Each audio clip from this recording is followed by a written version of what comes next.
ਯਸੂ ਦਾ ਬਪਤਿਸਮਾ। ਜਦੋਂ ਯਸੂ ਜਵਾਨ ਹੋਇਆ ਤੇ ਵੇਲਾ ਆ ਗਿਆ ਕਿ ਉਹਨੂੰ ਦੁਨੀਆ ਉੱਤੇ ਜ਼ਾਹਿਰ ਕੀਤਾ ਜਾਵੇ ਤਾਂ ਕਿ ਲੋਕੀ ਉਹਨੂੰ ਆਪਣਾ ਨਿਜਾਤ ਦਹਿੰਦਾ ਕਬੂਲ ਕਰਨ। ਤੇ ਨਿਜਾਤ ਦਹਿੰਦਾ ਨੂੰ ਜ਼ਾਹਿਰ ਕਰਨ ਲਈ ਰੱਬ ਨੇ ਆਪਣੇ ਇੱਕ ਨਬੀ ਨੂੰ ਘੱਲਿਆ ਤਾਂ ਕਿ ਉਹ ਯਸੂ ਲਈ ਰਾਹ ਤਿਆਰ ਕਰੇ। ਇਸ ਨਬੀ ਦਾ ਨਾਂ ਯੂਹੰਨਾ ਸੀ ਤੇ ਉਹ ਉਜਾੜ ਬਿਆਬਾਨ ਵਿੱਚ ਰਹਿੰਦਾ ਸੀ।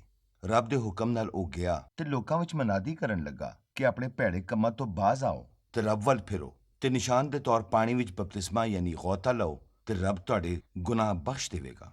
ਜਦੋਂ ਉਹਦਾ ਵਾਹ ਚਰਚਾ ਹੋ ਗਿਆ ਤੇ ਮਜ਼ਹਬੀ ਰਹਿਨਮਾਵਾਂ ਨੇ ਸੁਣਿਆ ਕਿ ਯੂਹੰਨਾ ਗੁਨਾਹ ਧੋਣ ਲਈ ਬਪਤਿਸਮਾ ਦਿੰਦਾ ਹੈ ਤੇ ਉਹ ਵੀ ਦਰਿਆ ਦੇ ਕੰਢੇ ਆ ਗਏ ਜਿੱਥੇ ਯੂਹੰਨਾ ਬਪਤਿਸਮਾ ਦਿੰਦਾ ਸੀ। ਜਦੋਂ ਯੂਹੰਨਾ ਨੇ ਮਜ਼ਹਬੀ ਰਹਿਨਮਾਵਾਂ ਨੂੰ ਆਉਂਦਿਆਂ ਵੇਖਿਆ ਤੇ ਕਿਹਾ, ਇਹ ਸਭ ਦੇ ਬੱਚਿਓ, ਜੇਕਰ ਤੁਸੀਂ ਰੱਬ ਦੇ ਕਹਿਰ ਤੋਂ ਬਚਣਾ ਹੈ ਤੇ ਰੱਬ ਵੱਲ ਫਿਰੋ ਤੇ ਤੁਹਾਡੇ ਕੰਮਾਂ ਤੋਂ ਨਜ਼ਰ ਆਵੇ ਕਿ ਤੁਸੀਂ ਸੱਚੇ ਦਿਲ ਨਾਲ ਰੱਬ ਵੱਲ ਫਿਰਿਓ ਤੇ ਆਪਣੇ ਦਿਲੋਂ ਇਹ ਗੱਲ ਕੱਢ ਛੱਡੋ ਕਿ ਅਸੀਂ ਤੇ ਬਚ ਹੀ ਜਾਣਾ ਹੈ, ਇਸ ਲਈ ਕਿ ਅਸੀਂ ਇਬਰਾਹਿਮ ਦੀ ਨਸਲ ਹਾਂ। ਰੱਬ ਲਈ ਕੀ ਮੁਸ਼ਕਿਲ ਹੈ, ਉਹ ਇਹਨਾਂ ਪੱਥਰਾਂ ਤੋਂ ਵੀ ਇਬਰਾਹਿਮ ਲਈ ਔਲਾਦ ਪੈਦਾ ਕਰ ਸਕਦਾ ਹੈ।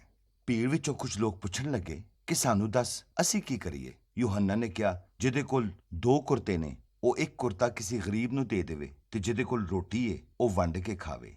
ਮਸੂਰ ਲੈਣ ਵਾਲੇ ਵੀ ਉਹਦੇ ਕੋਲ ਆਏ ਤੇ ਕਹਿਣ ਲੱਗੇ, ਉਸਤਾਦ ਜੀ ਸਾਨੂੰ ਵੀ ਕੁਝ ਦੱਸੋ, ਅਸੀਂ ਕੀ ਕਰੀਏ। ਯੂਹੰਨਾ ਨੇ ਕਿਹਾ, ਕਿਸੇ ਕੋਲੋਂ ਨਜਾਇਜ਼ ਮਸੂਰ ਨਾ ਲਓ।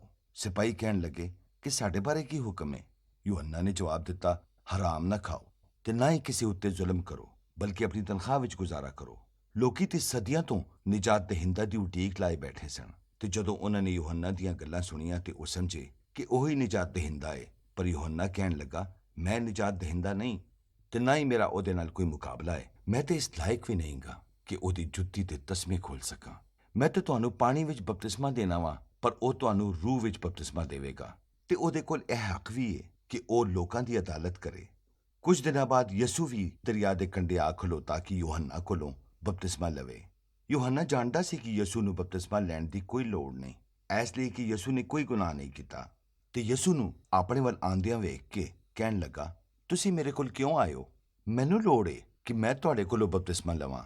ਯਸੂ ਨੇ ਜਵਾਬ ਦਿੱਤਾ, ਜੋ ਕੁਝ ਵੀ ਰੱਬ ਕਹਿੰਦਾ ਹੈ ਉਹ ਪੂਰਾ ਕਰਨਾ ਜ਼ਰੂਰੀ ਹੈ। ਤੂੰ ਮੈਨੂੰ ਬਪਤਿਸਮਾ ਦੇ। ਬਪਤਿਸਮਾ ਲੈਣ ਤੋਂ ਬਾਅਦ ਜਦੋਂ ਯਸੂ ਬਾਹਰ ਨਿਕਲਿਆ ਤੇ ਅਸਮਾਨ ਖੁੱਲ ਗਿਆ ਤੇ ਰੱਬ ਦਾ ਰੂਹ ਕਬੂਤਰ ਦੀ ਸ਼ਕਲ ਵਿੱਚ ਉਤਰਿਆ ਤੇ ਯਸੂ ਉੱਤੇ ਠਹਿਰਿਆ ਤੇ ਅਸਮਾਨ ਤੋਂ ਰੱਬ ਦੀ ਆਵਾਜ਼ ਆਈ, ਤੂੰ ਮੇਰਾ ਪਿਆਰਾ ਪੁੱਤਰ ਹੈ ਤੇ ਮੇਰਾ ਦਿਲ ਤੇਥੋਂ ਬਹੁਤ ਖੁਸ਼ ਹੈ।